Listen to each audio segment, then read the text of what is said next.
She sells seashells on the seashore. She does not sell seashells on the seashore. Does she sell seashells on the seashore? Does she not sell seashells on the seashore? She is selling seashells on the seashore. She is not selling seashells on the seashore. Is she selling seashells on the seashore? Is she not selling seashells on the seashore? She has sold seashells on the seashore. She has not sold seashells on the seashore. Has she sold seashells on the seashore? Has she not sold seashells on the seashore? She did sell seashells on the seashore. She did not sell seashells on the seashore. Did she sell seashells on the seashore? Did she not sell seashells on the seashore? She was selling seashells on the seashore. She was not selling seashells on the seashore. Was she selling seashells on the seashore? Was she not selling seashells on the seashore? She had sold seashells on the seashore. She had not sold seashells on the seashore. Had she sold seashells on the seashore? Had she not sold seashells on the seashore? She had been selling seashells on the seashore. She had been not selling seashells on the seashore. Had she been selling seashells on the seashore? Had she been not selling seashells on the seashore? Future, she will sell seashells on the seashore. She will not sell seashells on the seashore. Will she sell seashells on the seashore? Will she not sell seashells on the seashore? Similarly, she will be selling seashells on the seashore. She will be not selling seashells on the seashore. Will she be selling seashells on the seashore? Will she be not selling seashells on the seashore? Last two sentences. She will have sold seashells on the seashore. She will have not sold seashells on the seashore. Will she have sold seashells on the seashore? Will she have not sold seashells on the seashore?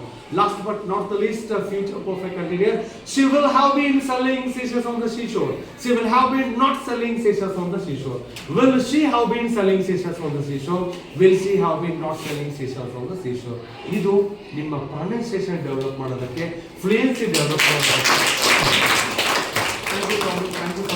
ಇದನ್ನ ಮಗು 6, 7, 8ನೇ ತರಗತಿಯಲ್ಲಿ ಇದ್ದಾಗಲೇ ಕನ್ನಡ ಮಾಧ್ಯಮ ಆಗಿರಲಿ, English ಮಾಧ್ಯಮ ಇರಲಿ, ಮರಾಠಿ ಇರಲಿ, ಹಿಂದಿ ಇರಲಿ, ಉರ್ದು ಇರಲಿ, ಲ್ಯಾಂಗ್ವೇಜ್ ಅಲ್ಲಿ ಕಮ್ಯುನಿಕೇಶನ್ ಬೇಕಪ್ಪ ಅಂತಂದ್ರೆ ಗ್ರಾಮರ್ ಜೊತೆಗೆ ಈ ತರ ಟಂಗ್ ಎಕ್ಸರ್ಸೈಸು, ಓರಲ್ ಎಕ್ಸರ್ಸೈಸ್ ಅಂತ ಹೇಳ್ತಾರೆ. ಇದನ್ನು ನಾವು ಮಾಡಲೇಬೇಕಾಗುತ್ತೆ. Hope you understand children, right? Well, tenses ಗೊತ್ತಾಯಿತು. ಅದರ 12 ವಾಕ್ಯ, 48 ವಾಕ್ಯ, ಚಾರ್ಟ್ ಇದೆಲ್ಲ ಆಯಿತು. ನಮ್ಮ ವಿದ್ಯಾರ್ಥಿಗಳು ಪ್ಯಾಸಿವೈಸ್ ಕೊಟ್ರೆ ಆಕ್ಟಿವೈಸ್ ಮಾಡ್ತಾರೆ, ಆಕ್ಟಿವೈಸ್ ಪ್ಯಾಸಿವೈಸ್ ಮಾಡ್ತಾರೆ. ಬರೆಯೋದಲ್ಲ, ಮಾತಾಡೋದನ್ನು ಮಾಡ್ತಾರೆ. ಯಾಕಂದ್ರೆ ಕಮ್ಯುನಿಕೇಶನ್ ಅಲ್ಲಿ ಮ್ಯಾಕ್ಸಿಮಮ್ ನೀವು ಯಾವಾಗ ದೊಡ್ಡ ದೊಡ್ಡ ಆಫೀಸಿಗೆ ಹೋಗ್ತೀರಾ, BPO, ಕಾಲ್ ಸೆಂಟರು, II ಸೆಕ್ಟರ್ ಹೋಗ್ತಾ ಇದ್ದೀರಾ, ಬ್ಯಾಂಕಿಂಗ್ ಎಕ್ಸಾಮ್ ನೀವು ಮಾಡಬೇಕಿದೆ, ಅಥವಾ ನೀವು ಯಾವ್ದಾದ್ರು ಒಂದು ಪ್ರೋಗ್ರಾಮ್ ನಡೆಸ್ಕೊಡ್ಬೇಕಿದೆ, you are hosting a programme ಅಂತ ಹೇಳಿದಾಗ, ಪ್ಯಾಸಿವ್ ವೈಸ್ ಅಲ್ಲಿ ನೀವು ಡೆಲಿವರ್ ಮಾಡಿದಾಗ, ಪ್ಯಾಸಿವ್ ವೈಸ್ ಅಲ್ಲಿ ನೀವು ಮಾತಾಡಿದಾಗ ತೂಕ ಜಾಸ್ತಿ ಇರುತ್ತೆ ಅಂಡ್ ವೆರಿ ಇಂಪ್ರೆಸಿವ್ ಕೂಡ ಆಗಿರುತ್ತೆ. Voice is equally important. In speech ಕಲಿಯೋದಕ್ಕೆ ಟೆನ್ಸಸ್ ಬೇಕು, tag question, frame question, tenses ಬೇಕು. ಇದು ಕಮ್ಯುನಿಕೇಶನ್ ಅಲ್ಲ, ಇದು ಬರೋದು ಇದರಲ್ಲಿ ಯಾವುದು, ಕಾಂಪಿಟೇಟಿವ್ ಎಕ್ಸಾಮ್ ಅಲ್ಲಿ. ಡಿಗ್ರೀಸ್ ಆಫ್ ಕಂಪ್ಯಾರಿಸನ್ ತುಂಬಾ ಇಂಪಾರ್ಟೆಂಟ್. ಡಿಗ್ರೀಸ್ ಆಫ್ ಕಂಪ್ಯಾರಿಸನ್ ಅಂದ್ರೆ ಇದನ್ನ ತಾರತಮ್ಯ ವಾಚಕಗಳು ಅಂತ ಹೇಳ್ತಾರೆ. ದಿನನಿತ್ಯ ನಮ್ಮ ಜೀವನದಲ್ಲಿ ನಾವು ಮಾತಾಡುವಾಗ ಹೆಚ್ಚು ಕಡಿಮೆ ಭೇದ ಭಾವ ಬಂದಾಗ ನಾವು ಬಳಸೋದೇ ಡಿಗ್ರೀಸ್ ಆಫ್ ಕಂಪ್ಯಾರಿಸನ್. ನಾನು ನಿನ್ಕಿನ ಎತ್ತರ ಇದ್ದೀನಿ, ಇಲ್ಲ ನೀ ನನಕಿನ ಕುಳ್ಳಗಿದ್ದೀಯ, ನಾನು ನಿನ್ಕಿನ ಹೆಚ್ಚು ವಯಸ್ಸಿದ್ದೀನಿ, ನೀ ನನಕಿನ ದಡ್ಡಿದ್ದೀಯ, ರೈಟ್? ನನ್ನ ಶರ್ಟು ಬಹಳ ಕಾಸ್ಟ್ಲಿ ಇದೆ, ನಿಮ್ಮ ಶರ್ಟು ರೇಟೇ ಇಲ್ಲ, ಹೋಗಿ ಇವೆಲ್ಲ ಮಾತಾಡ್ತಿರಲ್ಲ. This is degrees of comparison. ಇದರ ಹಿಂದಿನಲ್ಲಿ ತೋಲ್ ಮೋಲ್ಕೆ ಬೋಲ್ ಅಂತ ಏನ್ ಹೇಳ್ತಾರೆ, ತೋಲ್ ಮೋಲ್ಕೆ ಬೋಲ್. ಕನ್ನಡದಲ್ಲಿ ತಾರತಮ್ಯ ವಾಚಕಗಳು, ಇಂಗ್ಲಿಷ್ ಅಲ್ಲಿ ಡಿಗ್ರೀಸ್ ಆಫ್ ಕಂಪ್ಯಾರಿಸನ್. ಕಮ್ಯುನಿಕೇಶನ್ ನ ಅವಿಭಾಜ್ಯ ಅಂಗ, integral part of English communication is degrees of comparison ಕೂಡ. ಇನ್ನು ಆರ್ಟಿಕಲ್ ಅಂತ ಬಂದಾಗ ಇಂಟರ್ವ್ಯೂಗೆ ಹೋಗ್ತೀರಾ, ರೈಟ್? ಇಂಟರ್ವ್ಯೂಗೆ ಹೋಗ್ತಾರೆ. ಹೋದಾಗ ಕಮ್ಯುನಿಕೇಶನ್ ಫಸ್ಟ್ ಏನ್ ಹೇಳ್ತಾರೆ ಗೊತ್ತಾ? ಏನ್ ಹೇಳ್ತಾರೆ ಹೇಳಿ?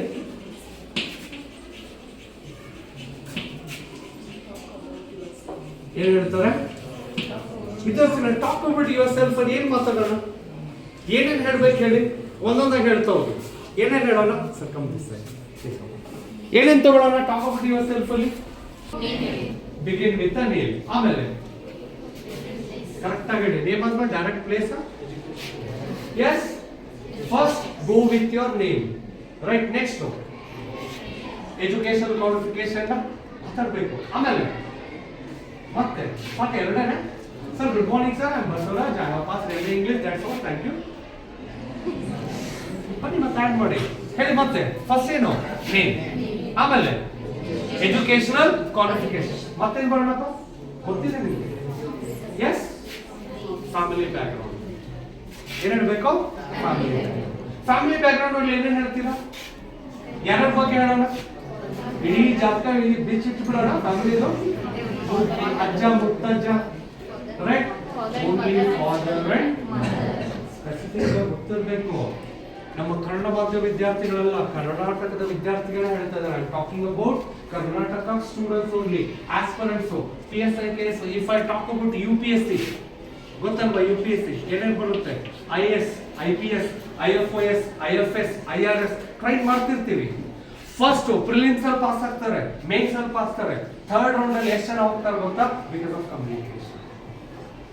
ಬ್ರಿಲಿಯಂಟ್ ಇದ್ದಾರೆ, ಮೇಜರ್ ಇದ್ದೀರಪ್ಪ ನೀವು. ಯಾರೋ ಒಬ್ಬರು ಎಕನಾಮಿಕ್ಸ್ ಅಲ್ಲಿ ಇದ್ದೀರಾ, ಒಬ್ಬರು ಬಿಸ್ನೆಸ್ ಸ್ಟಡಿಯಲ್ಲಿ, ಒಬ್ಬರು ಇಂಡಿಯನ್ ಪಾಲಿಟಿಯಲ್ಲಿ, ಒಬ್ಬರು ಇಂಡಿಯನ್ ಕಾನ್ಸ್ಟಿಟ್ಯೂಷನ್ ಅಲ್ಲಿ, ಒಬ್ಬರು ಲ್ಯಾಂಗ್ವೇಜ್ ಇಂಗ್ಲಿಷ್ ಅಲ್ಲಿ, ಇಲ್ಲಿ ಯಾವುದೋ ಹಿಸ್ಟ್ರಿ ತಗೊಂಡಿದ್ದೀರಾ, ಅದೆಲ್ಲ ಮಾಡ್ತೀರಾ. ಮಾಡಿದಾಗ ಥರ್ಡ್ ರೌಂಡ್ ಬಂದಾಗ ಎಲ್ಲ ಹೋಗ್ತಾರೆ ಗೊತ್ತಾ? 90% ನಮ್ಮ ಕರ್ನಾಟಕ ಜನತೆ ಫೇಲ್ ಆಗೋದೆಲ್ಲ ಗೊತ್ತಾ? Communication. Communication is very important. ಹಾಗಾದ್ರೆ ಏನೇನು ಹೇಳಬೇಕಪ್ಪ? First, when you talk about yourself, when you are briefing yourself, when you are introducing yourself, first and foremost thing ಹೇಗೆ ಸ್ಟಾರ್ಟ್ ಮಾಡಬೇಕು? ಫಸ್ಟ್ ಒನ್, ಒಳಗಡೆ ಬಂದ್ರಿ ವಿಶ್. ಎದರಿಂದ ಸ್ಟಾರ್ಟ್ ಮಾಡಬೇಕು? ವಿಶ್ ಮಾಡಬೇಕು. ಶುಭೋದಯ ಹೇಳಿ, ಗುಡ್ ಮಾರ್ನಿಂಗ್ ಹೇಳಿ, ಏನು ಹೇಳಿ. ನೆಕ್ಸ್ಟ್ ಅದಾದ್ಮೇಲೆ ನೇಮ್ ಅಲ್ಲ, ಒಂದು ಆಭರಣ ನೀವು ಧರಿಸ್ಕೊಂಡು ಹೋಗ್ಬೇಕು. ಯಾವ ಆಭರಣ? ಯಾವುದು? ಎಸ್, ಸ್ಮೈಲ್ ಅನ್ನೋ ಆಭರಣ. ಮೇಡಮ್ ಚಪ್ಪಾಳೆ ಬನ್ನಿ. ಯಾವ ಆಭರಣ ಇರಬೇಕು? ನಿಮ್ಮ ಕಾನ್ಫಿಡೆನ್ಸ್ ಬೂಸ್ಟ್ ಅಪ್ ಆಗ್ಬೇಕಂದ್ರೆ ಯಾವ ಆಭರಣ ನಿಮ್ ಕಡೆ ಇರಬೇಕು? ಈ ಬಂಗಾರ, ಬೆಳ್ಳಿ, ಪ್ಲಾಟಿನಮ್, ಡೈಮಂಡ್ ಅಲ್ಲ. Just a single smile on your face, it will boost up you into highest confidence. ಒಳಗಡೆ ಹೋಗ್ತೀರಾ, ಹೋದ ತಕ್ಷಣ ನಾಕ್ ಮಾಡ್ತೀರಾ, may coming sir, may coming madam, ಹೋಗ್ತೀರಾ. ಒಳಗಡೆ ಹೋದ ತಕ್ಷಣ ಫಸ್ಟ್ ಎಲ್ಲರೂ ನೋಡ್ಬಿಟ್ಟು 5 ಜನ ಕೂತಿರ್ತಾರೆ, 5 ಜನ ಕೂತಿರ್ತಾರೆ. ಅದ್ರ ಒಬ್ರು ಸೆಕ್ರೆಟರಿ ಇರ್ತಾರೆ, 4 ಜನ ಅವ್ರು ಸಪೋರ್ಟಿವ್ ಆಗಿರ್ತಾರೆ. UPSC ಹೇಳ್ತಾ ಇದ್ದೀವಿ ನಾವು. UPSC ಹಾಳಾಗೋಗ್ಲಿ, ಫಸ್ಟ್ ನಾವು ಕಮ್ಯುನಿಕೇಶನ್ ಕಲ್ತ್ಕೋಬೇಕು. ಏನ್ ಮಾಡಬೇಕಪ್ಪ? ಕಾಲೇಜಲ್ಲಿ ನಾಳೆ ನಿಮ್ಗೆ ಯಾವ್ದೋ ಫಂಕ್ಷನ್ ಕೊಡ್ತಾರೆ, ಮೇಡಮ್ ಅದ್ಭುತವಾಗಿ ಟ್ರೈ ಮಾಡಿದ್ರು, ಇನ್ನ ಚೆನ್ನಾಗಿ ಮಾಡ್ಬೋದು madam, and you will do that definitely. Focus. ನೀವು ಇಂಟ್ರೊಡಕ್ಷನ್, ನಿಮ್ಮ introduce communication one of the part ಯಾವ್ದಪ್ಪ? Introducing yourself. ಏನ್ ಮಾಡ್ಬೇಕು? ಫಸ್ಟ್ ಹೋಗಿ ನಾಕ್ ಮಾಡಿ, ಕಮೆಂಟ್ ಒಳಗಡೆ ಹೋಗಿ, ಗುಡ್ ಮಾರ್ನಿಂಗ್ ಎವ್ರಿಬಾಡಿ. ಒಬ್ಬರು ಮೇಡಮ್ ಇದ್ದಾರೆ, good morning sir, good morning sir. Yes, please talk about yourself, tell about yourself. ಯಾಕೆ ಕಮ್ಯುನಿಕೇಶನ್ ಕೇಳ್ತಾರೆ? ನಿಮ್ಮ ಇಂಟ್ರೊಡಕ್ಷನ್ ಏನಕ್ಕೆ ಕೇಳ್ತಾರೆ? ಯಾರಾದ್ರೂ ಗೊತ್ತಿದೆಯಾ? ನಿಮ್ಮ ಪರಿಚಯ ಮಾಡ್ರಿ ಇಂಗ್ಲಿಷ್ ಅಲ್ಲಿ ಅಂತ ಕೇಳ್ತಾರೆ. ಯಾಕೆ ಕೇಳ್ತಾರೆ ಮೇಡಮ್? Any ideas? ನೀವು ಯಾವ ತರ ನಿಮ್ಮ ಇಂಗ್ಲಿಷ್ ಇದೆ ನೋಡ್ಬೇಕಿದೆ, ಅದಕ್ಕೋಸ್ಕರ ಕೇಳ್ತಾರೆ. They wanted to know that what is your command over language English. ನೀವು ವ್ಯಾಖ್ಯಾನ ಏನು ಬಳಸ್ತೀರಾ, ಗ್ರಾಮೆಟಿಕಲಿ ಚೆನ್ನಾಗಿ ಮಾತಾಡ್ತೀರಾ, ಅದು ಹೇಳಬೇಕು. ಏನೇನು ಮಾಡಬೇಕು ಅಂತ ಕೆಲವೊಂದು ಪಾಯಿಂಟ್ಸ್ ಹೇಳ್ಬಿಡ್ತೇವೆ ನೋಡಿ.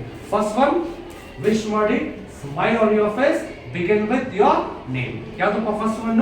Name. Second, educational qualification. Education qualification ಎಲ್ಲಿಂದ ಹೇಳಬೇಕು? ರೀಸೆಂಟ್ಲಿ ಯಾವ್ದು ಮಾಡಿದ್ರು ಅಷ್ಟೇ, ಒಂದೇ ತಪ್ಪ ಇನ್ನೊಂದು ಅಂತ ಬರೋಂಗಿಲ್ಲ. You have to go with the recent, what is your attainment. Recent ಯಾವ್ದು ಮಾಡಿದೀರಾ ಅದನ್ನು ಮಾತ್ರ ಹೇಳಬೇಕು, ಎಲ್ಲಿ ಏನು ಅಂತ. ಅದಾದ್ಮೇಲೆ ಥರ್ಡ್ ಪಾಯಿಂಟ್ ಯಾವ್ದಪ್ಪ?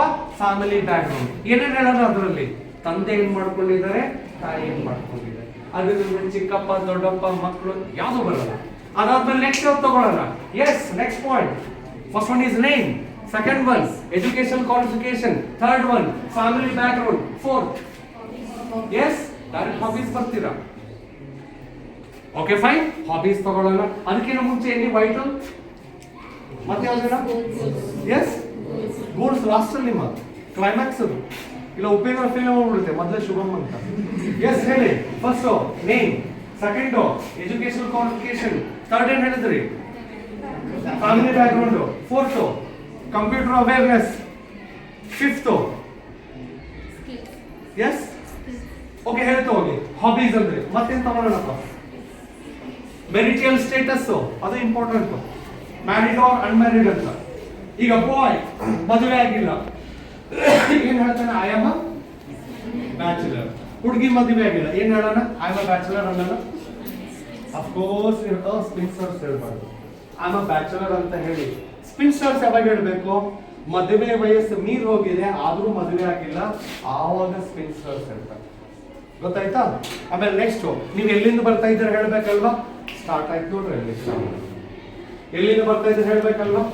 ಸೇ ಫಾರ್ ಎಕ್ಸಾಂಪಲ್ ನಾನು ಮೈಸೂರಿಂದ ಬರ್ತಾ ಇದ್ದೀನಿ, ಗೋಕಾಕಲ್ಲಿ ಇವತ್ತು ಇಂಟರ್ವ್ಯೂ ಇದೆ, ರೈಟ್? ಮೈಸೂರಿಂದ ಬರ್ತಾ ಇದ್ದೀನಿ. ನಾನು ಬಂದು ಎಲ್ಲ ಹೇಳಿದೆ, I am coming from Mysuru ಅಂತ ಹೇಳ, ಏನ್ ಹೇಳ್ಬೋದು? ನಾನು ಮೈಸೂರಿಂದ ಬಂದಿರೋನು, ಗೋಕಾಕಲ್ಲಿ, ಇಲ್ಲಿ ನನಗೆ ಇಂಟರ್ವ್ಯೂ ಇದೆ, ಸೆಲ್ಫ್ ಇಂಟ್ರೊಡಕ್ಷನ್ ಕೇಳಿದ್ದಾರೆ. I am coming from Mysuru ಅಂತ ಹೇಳ ಅಥವಾ ಐ ಕಮ್ ಫ್ರಮ್ ಮೈಸೂರು ಹೇಳ? ಗೊತ್ತಿಲ್ಲ ನೋಡಿ, ಅದು grammar. I am coming from Mysore, I come from Mysore, today I am coming from Gokak. Tense weightage ಇರ್ತದೆ, ಗೊತ್ತಾಯ್ತಲ್ವಾ? ಇದಾದ್ಮೇಲೆ ಮತ್ತೇನೇನು ಹೇಳ್ತೀರಾ? Work experience, right? ಆಮೇಲೆ ರೆಫರೆನ್ಸು, ಕೊನೆಗೆ ಏನು ಮಾಡಬೇಕು? Aim in life. ಇದನ್ನು ಎಷ್ಟು ನಿಮಿಷದಲ್ಲಿ ಹೇಳಬೇಕು ನಿಮ್ಮ ಪ್ರಕಾರ? ಪಟ್ ಪಟ್ ಹೇಳ್ತಾವೆ. ಎಷ್ಟು ನಿಮಿಷ ಬೇಕು? Yes, 5 minutes. ಇಲ್ಲಿ 15 minutes. ಇಲ್ಲಿ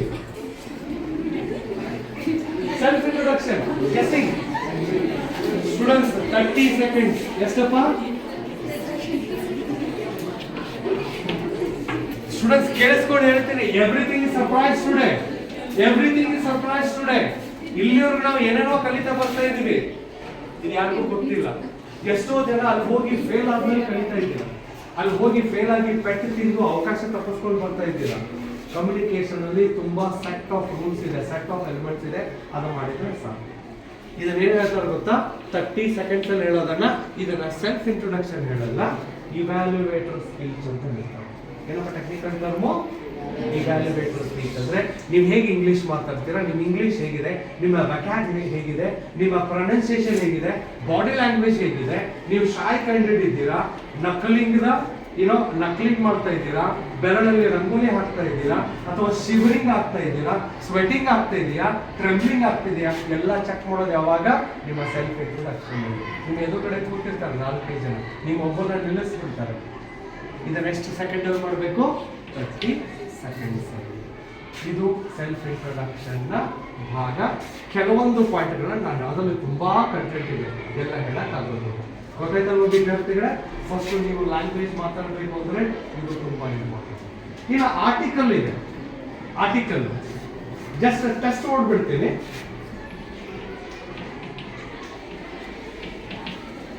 ವಿದ್ಯಾರ್ಥಿಗಳ ಆರ್ಟಿಕಲ್ ಎ ಬಳಸೋಣ, ಆ್ಯಂಡ್ ಬಳಸೋಣ. ಎ ಅನ್ನೋರ್ ಕೈ ಎತ್ತು.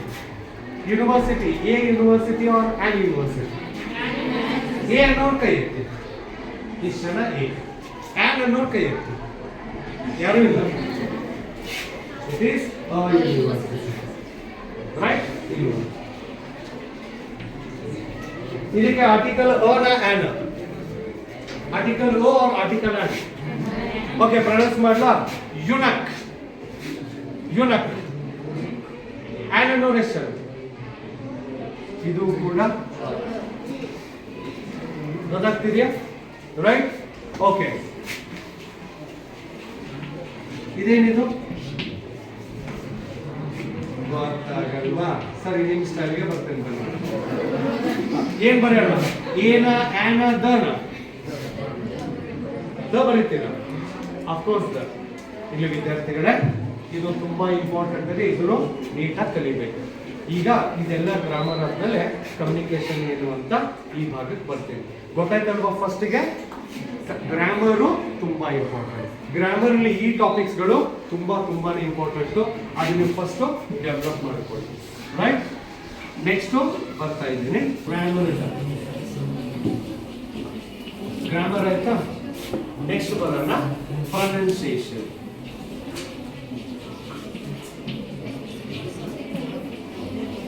ಸ್ಟೂಡೆಂಟ್ಸ್, ಪ್ರೊನೌನ್ಸಿಯೇಷನ್ ಎರಡು ಒಟ್ಟಿಗೆ ತಗೊಳ್ತೀನಿ. ಟ್ರೈ ಮಾಡೋಣ.